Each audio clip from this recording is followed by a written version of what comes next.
नाज़रीन अस्सलाम वालेकुम।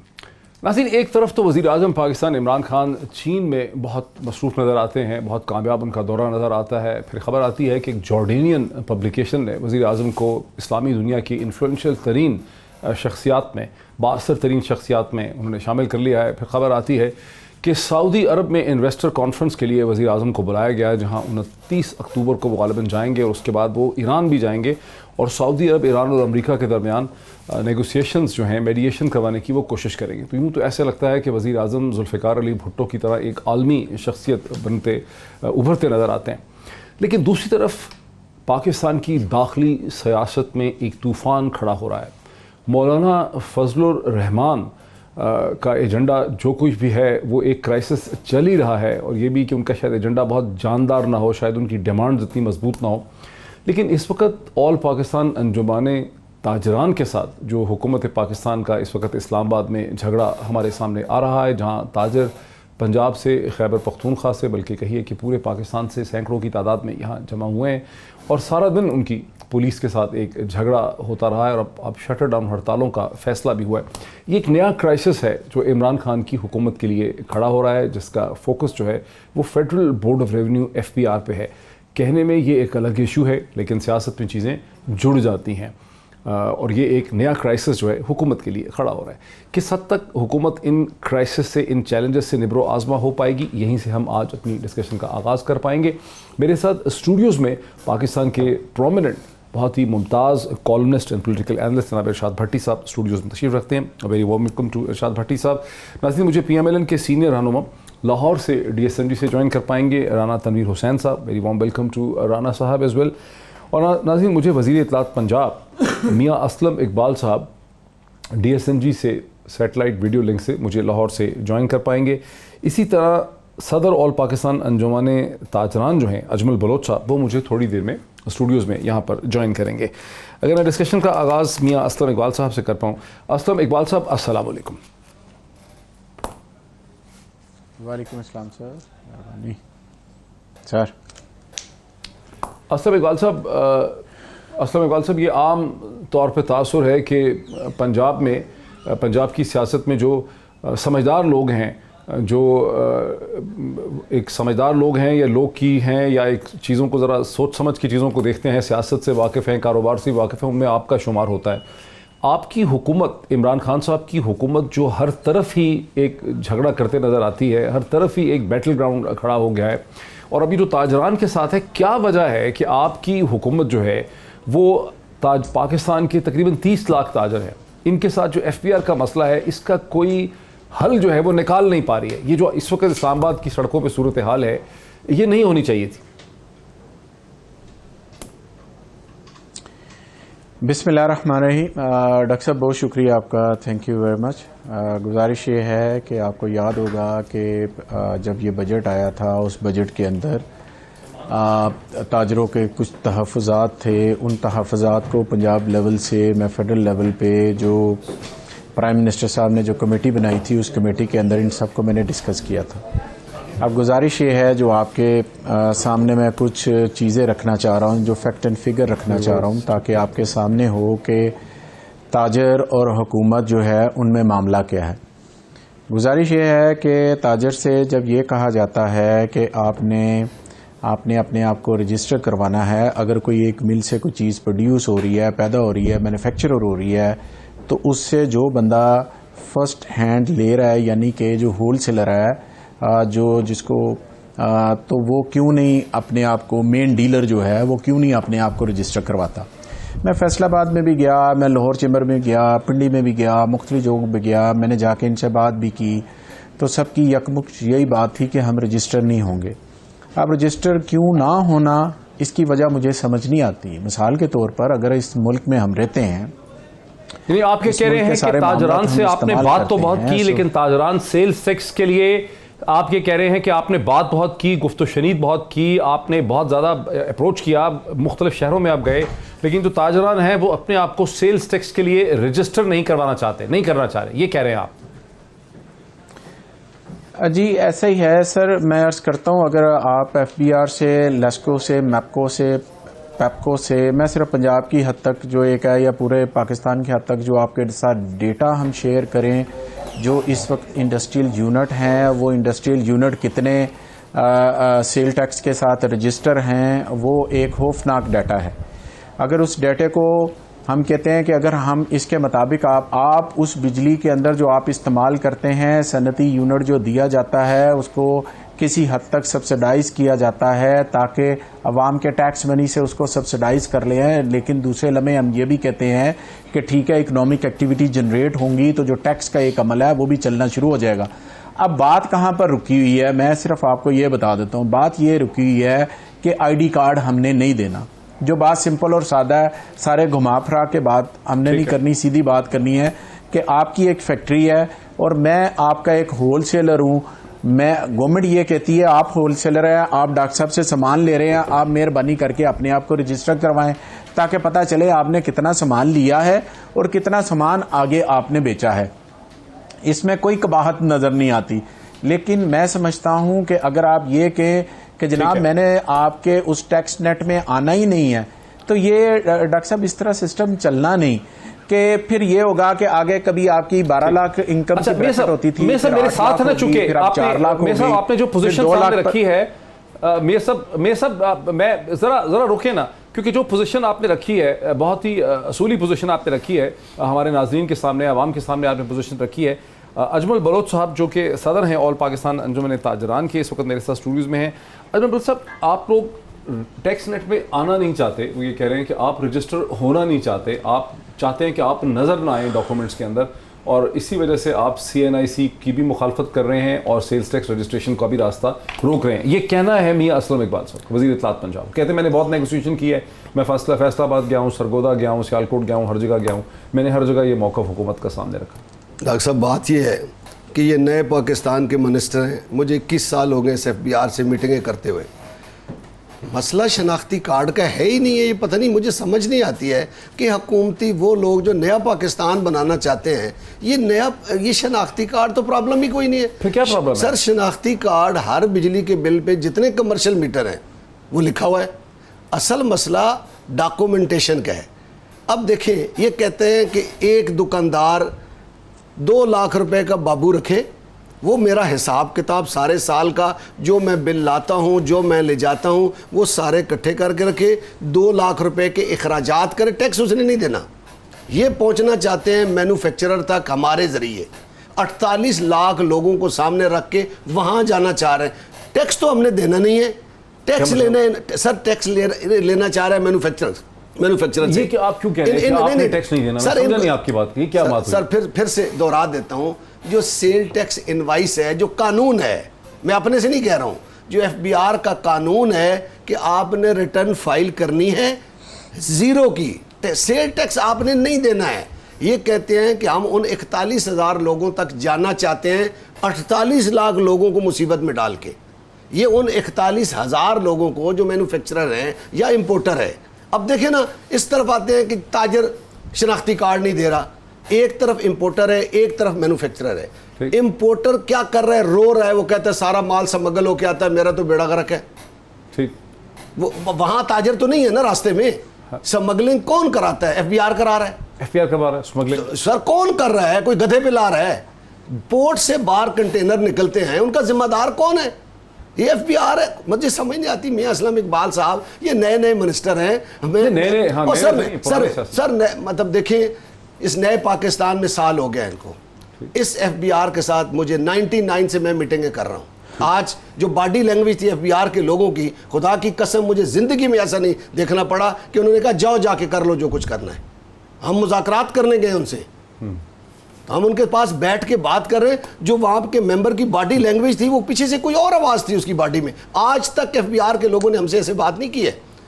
बड़ी आराम से मैं बात कर रहा हूँ कि 41,000 लोग जिन पर इनको खदशा है कि वो इनको सेल टैक्स होता है एट सोर्स, वहाँ पे देखें, अगर 1,000 रुपए की चीज़ है, उस पर 17% GST लिख कर उसकी कीमत आ जाती है बाजार में।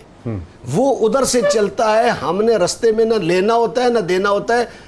डीलर, होलसेलर, रिटेलर उस पर सिर्फ अपना मुनाफा ऐड करके बेच देता है, सेल टैक्स वही देता है। वहाँ पे चोरी हो रहा है इनके कहने के मुताबिक। ये कहते हैं कि 10 कंटेनर वहाँ से अगर निकलते हैं तो इनका इंस्पेक्टर 2 लिखता है, उस इंस्पेक्टर को जूते लगने चाहिए, उस इंस्पेक्टर को चौक में लटकाना चाहिए। आज तक टैक्स सिर्फ FBR के लोगों की वजह से कसम से इस मुल्क को नहीं मिल सका है। अगर आज भी ये हमारी बात माने, ये फिक्स टैक्स कर दे, 48 लाख लोग टैक्स देने के लिए तैयार हैं।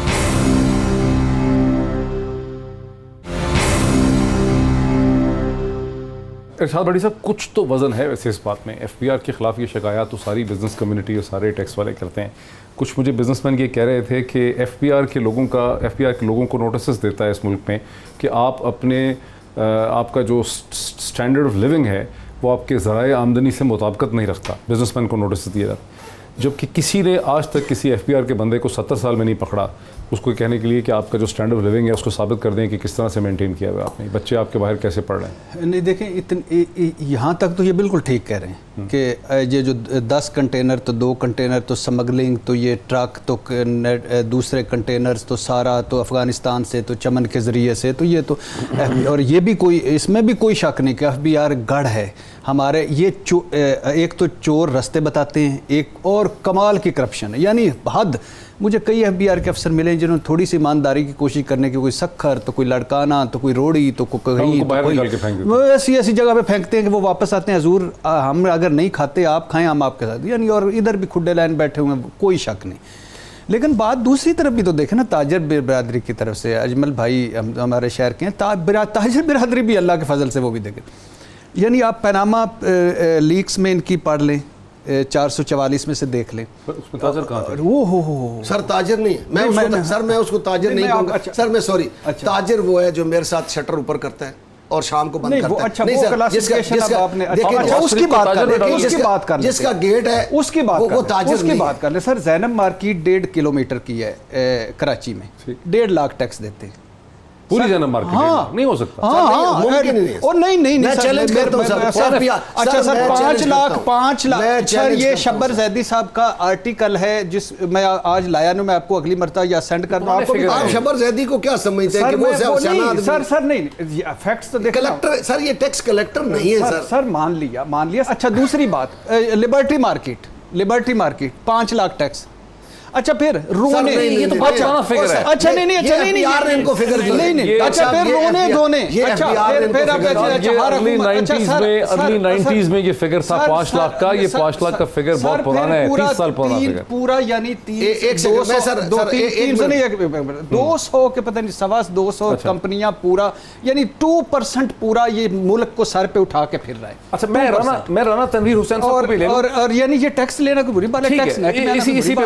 अच्छा, अभी आर्मी चीफ से मुलाकात हुई, यानी आर्मी चीफ से जो मुलाकात हुई, बड़े ना, मैं आपको सिर्फ एक बताऊं सर, मैं उनकी बात नहीं, मैं आपकी बात नहीं कर रहा। अच्छा, उनकी मुलाकात हुई, उन्होंने कहा कि इंपोर्ट ऑर्डर, यानी 2 चीजें सामने आई, 2 चीजें सिंपल से देखें। रोने गए थे नैब नु कड्डो विचू। अच्छा, पता क्या हुआ वो उसके बारे में बड़ा इंटरेस्टिंग मोहम्मद हनीफ ने लिखा है कि ये जीना भी क्या, जो बार मुझे कहा आर्मी चीफ को कि ये जीना भी क्या जीना, बार मुझे भी बिठा दे, मैं भी ऐसे लिख सकता हूँ। अच्छा, दूसरी बात ये कि अब उन्होंने लिखा 12 अरब डॉलर का इंपोर्ट हुआ, यानी ऑर्डर्स हुए, 6 अरब डॉलर पाकिस्तान में आए, बाकी 12 बरस्ता बार अंडर ये इस पे आता हूं मैं। राना तनवीर हुसैन साहब, नहीं सर आने देना सर, राना साहब को आने दे सर, नाराज हो जाएंगे। चले राना साहब, 2 फिक्रे सर। दूसरा ये हुआ कि एक मैं नाम नहीं, डॉक्टर साहब चुप कराओ तो मैं मंशा साहब है उनका क्या। अच्छा, उन्होंने कहा उन्होंने कहा कि बिजली महंगी है, उन्होंने कहा कि भाई 60% रिटर्न तो आप ले रहे हैं। राना तनवीर हुसैन साहब सीनियर रहनुमा है मुस्लिम लीग के। राना साहब, मुझे इस्लामाबाद में बाज़ सिविल सर्वेंट्स का, बाज़ लोगों का ये कहना है, हुकूमत के बाज़ लोगों का ख्याल है कि नवाज शरीफ साहब जेल से बैठ के और PMLN ताजरों की जो इस वक्त तहरीक है ना सड़कों पर, उसके पीछे आपका जहन कार फरमा है, क्या कहेंगे सर आप?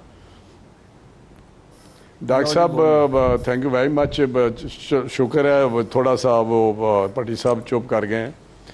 मैं गुजारिश करूं कि एक तो मैं उस पर बात करूंगा जो ये मियाँ साहब के मतलब कहते हैं, मियाँ साहब के मतलब कह रहे हैं या PMLN के मतलब कह रहे हैं कि ये ताजरों की जो ये इस वक्त सिलसिला चला है वो चला रहे हैं तहरीक का या अपने डिमांड्स का, उसके पीछे PMLN है।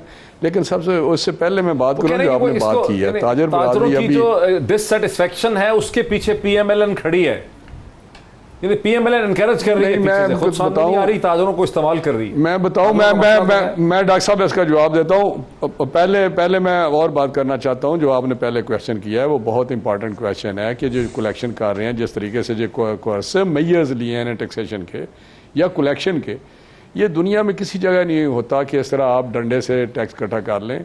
और जहाँ भी है, ये बड़ी एक फ़िलासफ़ी है टैक्सेशन की। आप मेरा ज़्यादा मुझसे इस पर नज़र रखते होंगे कि एक है सॉफ्ट टैक्सेशन हो और आप टैक्स नेट बढ़ाएं और उसकी कलेक्शन जो है ज़्यादा कर लें, या दुनिया में रिकॉर्ड है कि ज़्यादा होती है।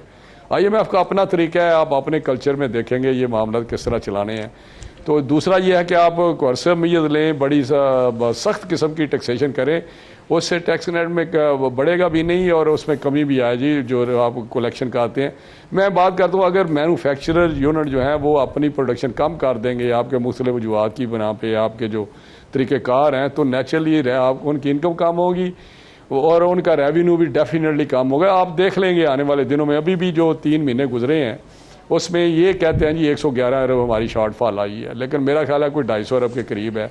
ये जो पिछले साल इन्होंने 4000 का टारगेट भी जो हमने पूरा किया था, उसको ये 3700 पे इन्होंने क्लोज़ किया है। वो आपके सामने है जो पिछला इनका साल था। अभी हमने उसी मेजर्स लेके हमने 1700 जो हमें टैक्स मिला था 2013 में रेवेन्यू, उसको 4000 पे क्लोज़ किया है। मोर दैन डबल ये फिगर भट्टी साहब और आप शायद इसको करेंगे, कंफर्म करेंगे। तो ये एक हमारा भी तरीका था। देखिए, टैक्स इकट्ठा करना बिल्कुल चाहिए, ट्रेडर्स को टैक्स नेट में लाना चाहिए, बेस ब्रॉड होना चाहिए, इसमें किसी को कोई शक नहीं। लेकिन आप उसका तरीकाकार तय करें। अभी लोगों का जिस तरह उन्होंने बताया जो शटर गिराता है, भट्टी साहब का अपना ख्याल होगा, लेकिन मैं समझता हूँ ठीक है, इनमें से मैं भी कुछ खाते पीते लोग हों, लेकिन ज़्यादातर सबसिस्टेंट लेवल पर रह रहे होते हैं। अगर इन सारों का टैक्स आप कर भी लें, लाखों लोगों का, तो एक तरफ जो अभी भट्टी साहब ने कहा है, जो आर्मी चीफ को लोग मिले हैं 20, 25, 30, उनका एक बंदे से अगर आप जेन्युइन टैक्स लें ना, तो उससे ज़्यादा हो जाता है। उनको तो आप कंसेशन पे कंसेशन दे देते हैं। उन्होंने जाके ब्लैकमेल कर लिया कि जी इसलिए इकॉनमी स्लो है। ये बड़ी सोचने वाली बात है। डॉक्टर साहब मुझे अगर थोड़ा टाइम दे दें, क्योंकि नैब तंग कर रहा है। मुझे बताएं, जो लाखों मैन्युफैक्चरर हैं या ये बड़े जो बैठे हुए थे वहाँ, किसको नैब ने तंग किया? वहाँ सिवाय 2-3 के, और उनको उनकी इंडस्ट्री के लिए तंग नहीं किया। हुसैन दाऊद की मिसाल ले लें, उसकी इतनी इंडस्ट्री है, इतनी उसका कारोबार है, उसको अगर पूछा गया तो वो टर्मिनल पे पूछा गया, जो वो गैस का टर्मिनल लगा है, एंग्रो जो नाम के, LNG टर्मिनल, अगर ज़ैड अहमद खान को पूछा गया तो उस पर पूछा गया। तो अगर किसी से क्वेश्चन किया जाता है तो उससे जो उस चीज़ों से कुछ इशू से रिलेटेड चीज़ें हैं, तो उन्होंने कहा कि जी अगले दिन नैब के चेयरमैन ने आके कह दिया कि जी अब नहीं पूछा जाएगा, अब कुछ नहीं कहा जाएगा। तो अब सबको निकाल दे, फिर है तो अब पॉलिटिशियन जाते हैं। अब अफसरों ने कहा कि जी हम इसलिए काम नहीं कर रहे, नैब तंग कर रहे। किसको तंग किया है उन्होंने? और कौन सा प्रोजेक्ट है जो इन्होंने इनिशिएटिव लिया इस गवर्नमेंट ने और उन्होंने अप्रूव नहीं किया, सबरी लेकर नहीं आए? मामन डैम का आपने ठेका देना था रज़ाक दाऊद को, आपने दिया उसको। ECC में रोज समरी आपकी जाती है मेगा प्रोजेक्ट्स की और उसमें अप्रूवल हो रही है। आखिर समरी फेडरल सेक्रेटरी ला रहे हैं ना, लिहाजा ये जो बातें हैं ये क्योंकि इनको कंपनी हैंड नहीं करती ये मौजूदा गवर्नमेंट इश्यूज़ को, या इनकी कैपेसिटी नहीं है, तो मैं समझता हूँ ये बिल्कुल टैक्स ताजर देंगे, लेकिन स्लोली सॉफ्ट होकर चलें। राणा साहब मेरे साथ रहिए। राणा साहब मुझे एक ब्रेक लेनी है। मेरा हाल कोई इशू नहीं। राणा साहब मेरे तो साथ बाकी रही PML, मेरी बात सुन ले, मुझे एक वो भी जरूरी ब्रेक लेनी है। मेरे साथ रहिए। मुझे ब्रेक लेने देना सर। राणा साहब मुझे ब्रेक लेने दे, फिर मैं मियां असलम इकबाल साहब मैं ब्रेक से वापस आता हूं। तो एक तासुर ये भी है कि चूंकि ट्रेडर्स जो हैं वो एसोसिएटेड हैं नवाज शरीफ के साथ और PMLN के साथ, इसलिए हुकूमत को ट्रेडर्स के साथ कोई हमदर्दी नहीं है। और दूसरा ये कि FBR की अपने हालात बड़े बुरे हैं, हुकूमत उस तरफ नहीं देख पा रही, FBR की बातों पर ट्रस्ट कर रही है। दोनों चीज़ों का जवाब लेना है मियां असलम इकबाल साहब से ब्रेक के बाद।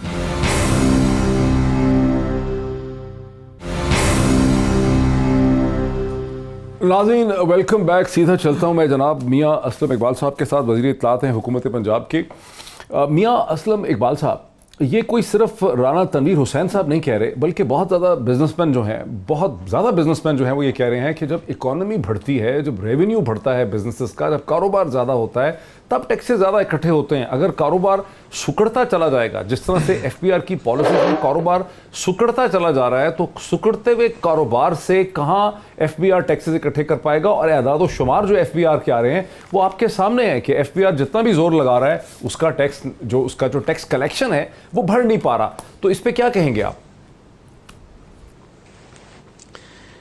देखें डॉक्टर साहब, दो चीज़ें। अभी ये कहा गया कि उनका जो टारगेट था, बिल्कुल मैं उसे समझता हूँ, उनका टारगेट थोड़ा कम हुआ है, लेकिन पिछली दफ़ा की निस्बत, पिछली समाई की निस्बत 30% टैक्स जो है वो ज़्यादा इकट्ठा हुआ है, रेवेन्यू इकट्ठा हुआ है। क्योंकि हमारा टारगेट जो है वो 5,550 बिलियन के करीब है, जो कि पाकिस्तान की तारीख का हाईएस्ट टारगेट है, और इसको हम अचीव करने की कोशिश कर रहे हैं। जहाँ तक एक्सपोर्ट का तल्लुक है, तो हमारी 20%, 15 से 20% एक्सपोर्ट बढ़ी है। जो ताजर हजरात की बात की गई कि जनाब वो ताजर हजरात मिले, तो वो दो मामले उनके हमारे साथ चल रहे हैं। एक रिफ़ंड का था, 2015 से लेकर 2018 तक के जितने रिफ़ंड इन्होंने देने थे नून लीग ने, वो सारे हमने पे कर दिए हैं। अब जो रिफ़ंड अब के हैं हमारे साल के, वो रिफंड के मामलात हमने उनके साथ तय किए हैं कि हमने किस तरह से देने हैं। इनके जो चीजें रहती थी वो सारी हम भुगत रहे हैं, वो सारा कुछ हम भुगत रहे हैं, हम उनको दे रहे हैं। अगली बात सर, ये तो सवाल ही नहीं है मेरा सर, ये तो सवाल ही नहीं है मेरा। नहीं, मेरा सर, तो सवाल ये है कि आपकी मईशत, आपकी हुकूमत में सुकड़ती चली जा रही है, तो बिजनेसमैन अगर कमाई नहीं रहा, उसके पास कमाई नहीं रहा, तो टैक्स कहां से आएगा? अभी फेडरल बोर्ड ऑफ रेवेन्यू ने सैलरीड लोगों को एडवांस इनकम टैक्स का सितंबर में नोटिस दे दिए हैं, 2-3 लग जाएंगे, तो सैलरीड लोगों के तो वैसे टैक्स कट जाता है, उनका काम बढ़ा रहे हैं, खौफ बढ़ा रहे हैं। ये सब चीजें करने से तो कारोबार जो है, जो इकोनॉमी है, वो तो बैठती चली जा रही है फिगर्स में। तो आप FBR को तो देख ही नहीं रहे कि FBR क्या कर रहा है। देखिए डॉक्टर साहब, दो चीजें। एक बात यह है कि मैंने आपसे एक बात की, जो पाकिस्तान से बाहर एक्सपोर्ट करते हैं, क्या वो इकोनॉमी का हिस्सा नहीं है? क्या अगर पाकिस्तान की एक्सपोर्ट बढ़ी है 15 से 20% और उन्होंने पाकिस्तान की जो इकोनॉमी के अंदर जो उनका रोल हुआ है, क्या उसका कोई हिसाब किताब हमने नहीं रखना? या हम ये कहें कि जो इंपोर्ट बाहर से हो रही थी, जिसको हमने किसी लिहाज से टैक्सेशन बढ़ी है 15%। सर पता नहीं डॉक्टर साहब, आपको 15% वैसे तो ओवरऑल सिर्फ 2%। 15 से 20 सर, वो कुछ सेक्टर, सर वो तो फिर आप एवरेज जब निकालेंगे, एक स्पेसिफिक सेक्टर है। देखिए जो टेक्सटाइल का सेक्टर है, उस टेक्सटाइल के सेक्टर की आप फिगर्स ले लें, जो आपकी मेन कंट्रीब्यूटर है, जो $13 बिलियन की आपकी सिर्फ एक सेक्टर से जो आपकी एक्सपोर्ट होती है, आप उसको जरूर देखें। दूसरी बात यह है कि जब 18वीं तरमीम के बाद मेरे सूबे को यह किया गया, डॉक्टर साहब ये एक बड़ी जरूरी बात है जो मैं करना चाह रहा हूं, आप मेरे सूबे के अंदर जो गैस और बिजली मुझे मिलती है, उससे मेरे ताजर की बिजनेस की वायबिलिटी नहीं रहती।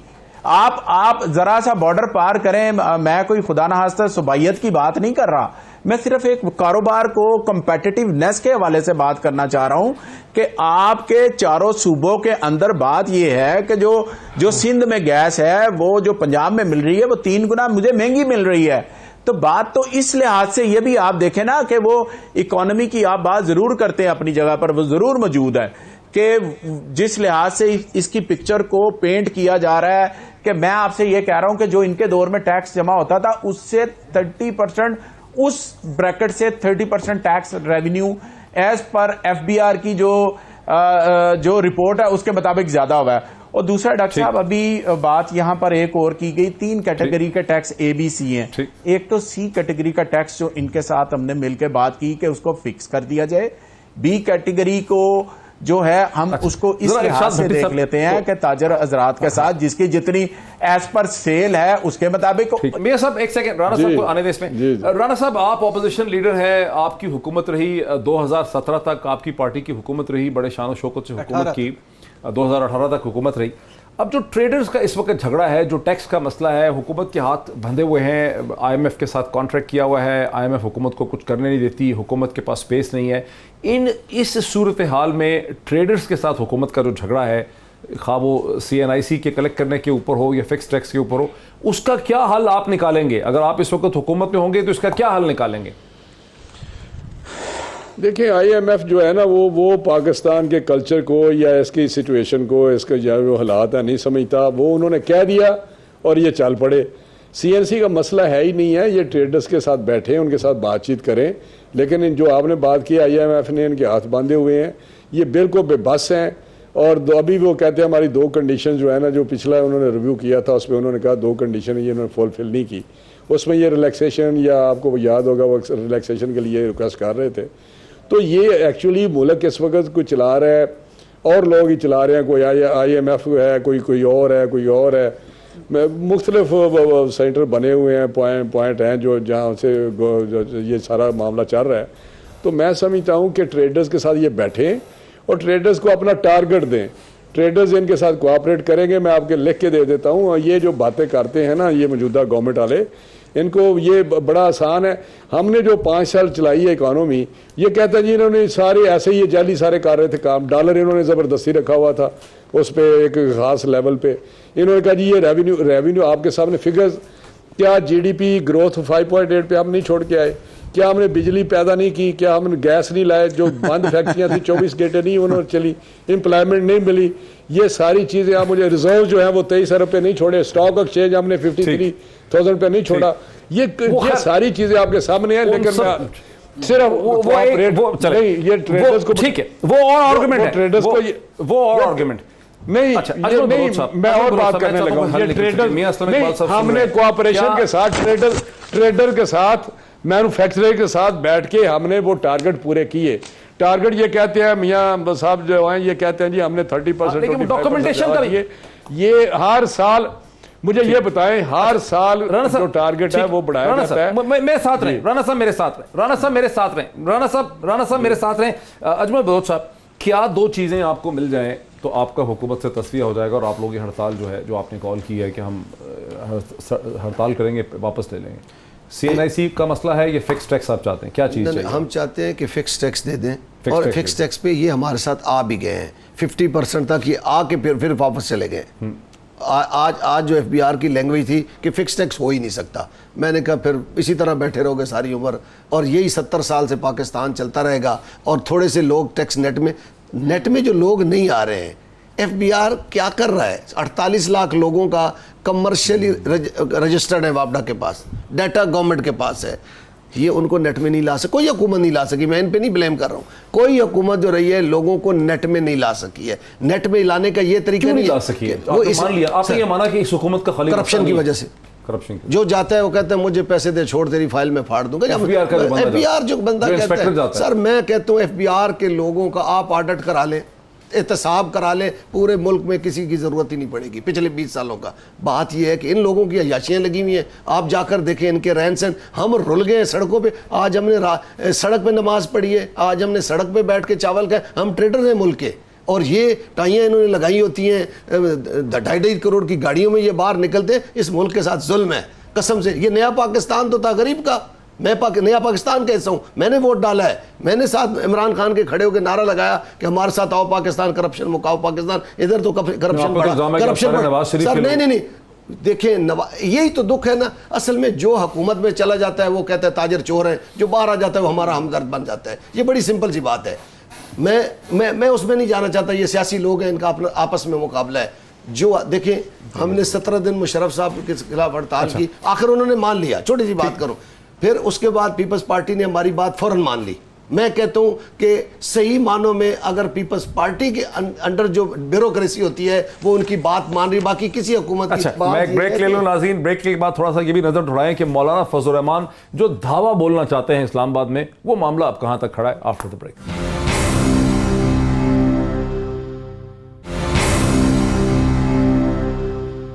नाज़रीन वेलकम बैक। ज़रा खबर लेते हैं कि मौलाना फजल रहमान साहब जो धावा बोलना चाहते हैं इस्लामाबाद में, वो सूरत हाल कहाँ पे खड़ी है। इरशाद भट्टी साहब, एक बड़ी दिलचस्प किस्म की सूरत हाल देखने में आ रही है। वो ये है कि मौलाना गए हैं इस्लामाबाद हाई कोर्ट से ये परमिशन मांगने के लिए कि मुझे एक जलसा करने के लिए कोई जगह वगैरह परमिशन वगैरह दी जाए 27 अक्टूबर के बाद करने के लिए, और अदालत के कुछ कमेंट्स भी हैं कि मतलब इजाज़त होनी चाहिए, डेजिग्नेटेड एरिया वगैरह वगैरह। अब 2016 में पीटीआई को भी इस्लामाबाद हाई कोर्ट ने कहा था कि डेमोक्रेसी पार्क के अंदर ये जलसा कर सकते हैं, आगे पीछे हल्टरबाजी ना करें। लेकिन पंजाब हुकूमत, जिसके नुमाइंदे राना तनवीर हुसैन साहब उस वक्त थे और अभी सुन रहे होंगे, इन्होंने मार मार के पीटीआई के लोगों का जो पूरे पंजाब से इस तरह भुरकस निकाल दिया था। और मुझे याद है कि इमरान खान साहब सिर्फ डेंट निकाल रहे थे, कभी निकल नहीं सके उसमें से, ठीक है। और जब केपी के चीफ मिनिस्टर परवेज वहाँ से आ रहे थे तो बुरहान इंटरचेंज पे पंजाब पुलिस ने मार मार के उनको भी फैसला, 1.5 दिन लड़ाई होती है, उनको नहीं आने दिया। हालांकि कोर्ट ने परमिशन दी हुई थी कि यहाँ पे आप कर सकते हैं। तो अब ये तो मतलब है कि इसका मतलब है कोर्ट की परमिशन से तो कोई फ़र्क नहीं पड़ता। बिल्कुल नहीं पड़ता। और सेम वही है। अच्छा, मेरे पास तो है ना कोई 18 बयान मौलाना के, 17 बयान इमरान खान के, बिल्कुल वही कह रहे हैं मौलाना साहब, फुल स्टॉप का हम भी नहीं बदले जो इमरान खान सब, वो कागज़ बदल गया, मुंह बदल गया। केपी के उस वक्त वो आ रहे थे, मारे खा रहे थे, अब वो आने नहीं दे रहे महमूद खान, वो कह रहे नहीं आने दूंगा मैं। और इस महमूद खान ने 2 दफ़ा कहा है। हाँ, वो कहा। और वही जो यानी ये मारेंगे वो करेंगे। लेकिन मैं इसको स्टोरी ये तो खैर चल रही है अभी, 2 इसके एंगल हैं। एक है कि मौलाना साहब रहमत का फरिश्ता साबित हो रहे हैं हुकूमत के लिए। वो कैसे, यही तो मैं नई स्टोरी दे रहा हूँ आपको। यानी वो कैसे, वो ऐसे कि पूरी हुकूमत की पॉपुलैरिटी जब से मौलाना ने नई ऐलान किया था, पूरी हुकूमत की पॉपुलैरिटी किस पे खड़ी थी? यूएनओ की तकरीर पे। बिल्कुल सही, कश्मीर पे। तकरीर कश्मीर पे और यूएनओ की तकरीर पे, और इमरान खान सफ़ीर, और वो मुजफ्फराबाद और ट्वीट, और वो बिजली महंगी, पेट्रोल महंगा, गैस महंगी, सारे तकरीरों में गुम थे। यार छोड़ तकरीर सुन, कमाल तकरीर करके आया, कमाल है, मुस्लिम उम्मा का लीडर है, छोड़। वो कहता है यार आज महंगाई 80 अरब दी बिजली, अच्छा यार बेवकूफ़ आदमी, तू डोमेस्टिक कीड़े ही रमे। हाँ। इमरान खान की तकरीर सुन, वो जो नहीं तो वैसे मौलाना ने मदद कैसे दी है? अच्छा मैं देता हूँ, आज टॉप 10 टीवी चैनल्स में देख लें, आपको पता नहीं क्या, आप पढ़े लिखे आदमी, आपका प्रॉब्लम यह है कि आपने अजमल बलोच साहब को बुला लिया, और हालांकि ये भी उनके, किसी ने अजमल बलोच साहब को, यानी 10 बजे कहीं जाएंगे, टॉप 10 टीवी चैनल, टॉप 10 मौलाना पे बात कर रहे हैं, मौलाना आ रहा है, मौलाना जा रहा है, मौलाना क्या। अच्छा तो ये हुकूमत को फायदा कैसे है इसका? मैं सुनाता हूँ। आपको पता है कोई जस्टिस इस फाइज ईसा का केस कहाँ पहुंचा है? आपको पता है जज अरशद मलिक की केस 5 जगह पे चल रहा है, पता है? यानी ये हिस्ट्री में पहली दफ़ा 5 जगह पे चल रहा है। आपको कोई पता है कि फैटिफ का कहाँ तक पहुँच गया है? आपको कोई पता है मुआशी बदहाली हमारी, या कर्ज लेना या जेना, वो कहाँ है? बेरोज़गारी, महंगाई, अजमल साहब वाली बात, ये सारी बैड गवर्नेंस, मिसमैनेजमेंट चीज़ें, ये वो मौलाना साहब आ रहे हैं, मौलाना साहब आएंगे, कौन साथ आएगा? कौन फुटपाथ पे है, कौन सड़क पे है, किसका रहबर है, कौन? अच्छा ये मैं पहला दे रहा हूँ। तो मौलाना पूरी हुकूमत यही चाहती है, हर रोज वो क्यों बयान देंदी है? अच्छा एक और इसके, वो मियाँ साहब से आप वापस होके हैं, ये मौलाना साहब खुद कुछ बम्बार हो रहे हैं अपोजिशन के लिए, वो मैं आपको बताऊंगा। अच्छा मियाँ असलम इकबाल साहब, 2016 नवंबर में, अक्टूबर के आखिरी हफ्ते में, जब इस्लामाबाद हाई कोर्ट ने इजाज़त भी दे दी थी कि डेमोक्रेसी पार्क के अंदर रख सकते हैं, तो आप क्या लाहौर से या पंजाब से यहाँ पहुँच सके थे इस्लामाबाद में, कि आप गिरफ्तार हो गए थे? देखिए सर, उस वक्त तो हम नहीं पहुंच सके थे, कुछ हमारे दोस्त गिरफ़्तार हो गए थे। खैर मैं इस्लामाबाद तो पहुंचा था किसी भी रास्ते से, किसी तरह भी, वो वीडियो भी है जिस तरह मैं पहुंचा। बहरहाल कहने का मकसद है कि क्रैकडाउन हुआ था, घरों से पकड़ा गया था, जितने वर्कर्स थे हमारे, जो एक्टिव वर्कर थे, लाहौर के अंदर किसी को बाहर निकलने की इजाज़त नहीं थी, कुछ अपने घरों में नहीं थे, कुछ थानों में थे, कुछ जेलों में थे, और कुछ बचा के तो इस्लामाबाद पहुंच गए थे। मैं तो ये समझता हूं कि उस वक्त जो परवेज़ खटक साहब के साथ किया गया वो भी आपके सामने है। ये जो मामला लाहौर से या बाकी ज़िला से जाने वाले इस्लामाबाद की तरफ थे, उनका जो हाल किया गया वो आपके सामने है। देखें हमारा मौक़िफ़ क्या है, मेरा मौक़िफ़ ये है, मेरी हुकूमत का मौक़िफ़ ये है, पंजाब हुकूमत का। आप पूरा मैंने एहतजाज करना चाहते हैं, बिस्मिल्लाह आप एहतजाज करें, लेकिन आप जो एक डंडा बरदार फोर्स के साथ आप कुछ करना चाह रहे हैं तो ये मुमकिन नहीं होना, फिर कानून अपना रास्ता खुद बनाएगा। हम आपको एहतजाज के लिए, वो एहतजाज जो आप पूरा मन करना चाहते हैं, हम बिल्कुल हाजिर है, लेकिन ये है कि आप स्टूडेंट को वर्गला के, इश्तियाल दिला के, मुश्तिल करके आप नुकसान पहुंचाएंगे। ये बदला लेंगे 2016 का 14 का बदला आप लेंगे, अब आप बदला लेंगे 2014 और 16 का? बिल्कुल नहीं। हम बात, डॉक्टर साहब नहीं, मैं नहीं बात कर रहा। अब आप पिटाई करें डॉक्टर साहब, डॉक्टर साहब नहीं, मैंने सर आपके सामने कोई ऐसी बात नहीं की डॉक्टर साहब कि हम बदला लेंगे, मैंने ऐसी बात नहीं की है। मैंने सिर्फ एक बात की है अच्छा। कि जो पुरअमन एहतजाज है उसकी इजाजत है। आप इस्लामाबाद जाना चाह रहे हैं, हमें कोई एतराज नहीं है आपके इस्लामाबाद जाने पे या किसी दूसरे जिले में। महमूद खान ने तो कहा ना कि नहीं आने दूंगा। चीफ मिनिस्टर खैबर पख्तूनख्वा ने कहा है कि मैं नहीं आने दूंगा मौलाना को। चीफ मिनिस्टर खैबर पख्तूनख्वा ने कहा कि नहीं आने दूंगा। आप ठीक कह रहे सर, मैंने अपने सूबे की आपको पॉलिसी बता दी है एज फार एज केपीके उनके प्रोविंसेस उधर से तो आना नहीं ना मौलाना ने। वो अपनी पॉलिसी खुद बेहतर थे। जी जरूर, बिल्कुल आना है। मैं ये नहीं कहता कि उन्होंने। राना तनवीर हुसैन साहब, आपकी लोकल पॉलिटिक्स दो सवाल है राना साहब आपसे। राना साहब, दो सवाल है आपसे। एक तो है कि आपकी जमात अभी तक फैसला नहीं कर पा रही कि मौलाना के साथ चलना है, साथ नहीं चलना है तो किस हद तक चलना है। और दूसरा ये है कि जब पीटीआई वाले आ रहे थे पंजाब से, तो आपने ये खैबर पख्तूनख्वा से आ रहे थे, दोनों जगह पे आपकी हुकूमत थी। पंजाब में आपने मार के भुरकस इनका निकाल दिया था। तो इखलाकी तौर पर आप भला ये कैसे कह सकते हैं कि मौलाना को आने दें? उनको भी कोर्ट की परमिशन थी, इन्हें भी शायद कोर्ट परमिशन दे दे कि भाई किसी पार्क में चले जाएं जलसा करने। तो सब इखलाकी तो पोजीशन फिर कोई ना हुई आपकी। डॉक्टर साहब, दोनों क्वेश्चन आपके मैं उसका जवाब देता हूँ। पहले जो आपने बात की है कि हमारी पोजीशन क्या है, मौलाना साहब का जो प्रोग्राम है कि वो हमें तो यही उन्होंने ब्रीफ किया है कि ये एक डेमोक्रेटिक और पॉलिटिकल मेरी मूवमेंट है, जिसमें जिस तरह इन्होंने पार्लियामेंट को अंडरमाइन किया है, जिस तरह रिग्ड इलेक्शन थे, जिस तरह ये सिलेक्टेड को लोग बैठे हुए हैं, तो इनका जो हम चाहते हैं कि नया इलेक्शन हो, जो ट्रांसपेरेंट फेयर इलेक्शन हो, और जिसको भी कोई मैंडेट मिले वो आके हुकूमत करे, अपनी पॉलिसीज़ दें। और यही वजह है कि अवाम के साथ या इनको किसी भी तरह हमदर्दी नहीं है। इस वक्त जो इकॉनमी की हाल है या जिस तरह कोरेसिव मेजर्स ले रहे हैं, तो बरगस लगा दिया इन्होंने 22 करोड़ अवाम का, चीखो पुकार पड़ी हुई है। तो हमारा फ़र्ज़ है कि जो इस किस्म के लोग हैं सिलेक्टेड, जिनको कोई दर्द नहीं है क्योंकि वोट तो इनको लिए नहीं, तो उस वजह से अगर मौलाना ये प्रोग्राम कर रहे हैं तो हमें उनसे मुतफ़िक़ है उनके प्रोग्राम से। लेकिन आगे जो मोडेलिटी है, धरना, आपको पता है कि धरने पे बात हुई, उस पर हमें थोड़ी सी ये था ज़रा आगे कर लें, और आगे करेंगे तो हम इसमें पार्टिसिपेट अच्छे तरीके से कर सकेंगे। अभी भी मौलाना साहब के जो एक दो बयान आए हैं कि कभी आप करेंगे, अगर वो आगे कर दें, 27 से आगे कर दें, तो फिर आप पार्टिसिपेट करेंगे? नहीं, हम बिल्कुल पीएमएलएन करेगी।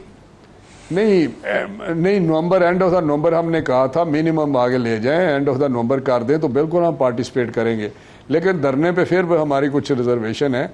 लेकिन जो बात आपने पहले सवाल किया है आपने कि हमने पहले इनका जो किया था, इन्होंने पहले जो धरना इन्होंने दिया 2014 में, उस पर आपको देखा हमने इनको डी चौक में आने दिया। वहाँ ये 126 दिन बैठे रहे, किसी किस्म की कोई चीज़ नहीं हुई, अनलेस कि इन्होंने पार्लियामेंट पे हमला किया, इन्होंने प्राइम मिनिस्टर हाउस पे हमला किया, इन्होंने पीटीवी पे हमला किया, उस वक्त रोका गया इनको। दूसरी बात आपने की कि जब 2016 की बात आपने की, वो इन्होंने कहा हम लॉकडाउन करेंगे। लॉकडाउन हम पूरा ये जो वो आपको पता है जिस तरह की बात हुई, जिस तरह वो लेके निकले, लॉकडाउन वाला मसला हम समझते हैं कि ये गलत है। अगर किसी तरीके से भी लॉकडाउन जो है वो इजाज़त उसकी नहीं है, और अगर पुरअमन तरीके से अगर कोई भी काम करना चाहे, चाहे हम लोग करना चाहे ये लोग करना चाहे, तो हमें कोई उस पर ना हमें कोई इशू होना चाहिए ना इनको इशू होना चाहिए। एक हमारा राइट है, कॉन्स्टिट्यूशन राइट है, डेमोक्रेटिक राइट है, उसको एक्सरसाइज अगर कोई करता है, पुरअमन तरीके से कोई आता है, अपना एहतजाज करता है, अपनी चीज़ें बताता है, तो मेरा इसमें कोई हर्ज नहीं है। तो मियाँ साहब ने जो बात की, मैं बड़ी ये खुशाइंद बात है इन्होंने जो मियाँ साहब ने बात की, हम देख लेंगे कि अभी टाइम आने लगा है। ये पंजाब गवर्नमेंट किस तरह एक्शन करती है, अगर पुरअमन तरीके से कोई जाना चाहता है तो देखते हैं किस तरह ये जाने देते हैं। राना साहब बहुत शुक्रिया, मेरे तमाम मेहमानों का शुक्रिया। वक्त नहीं रहा, मैं यहाँ पे क्लोज करता हूँ। फैसला आपका नाज़रीन, जो कुछ आपने सुना आपके सामने, फैसला आपका। कल फिर आपसे मुलाकात होती है। बहुत शुक्रिया।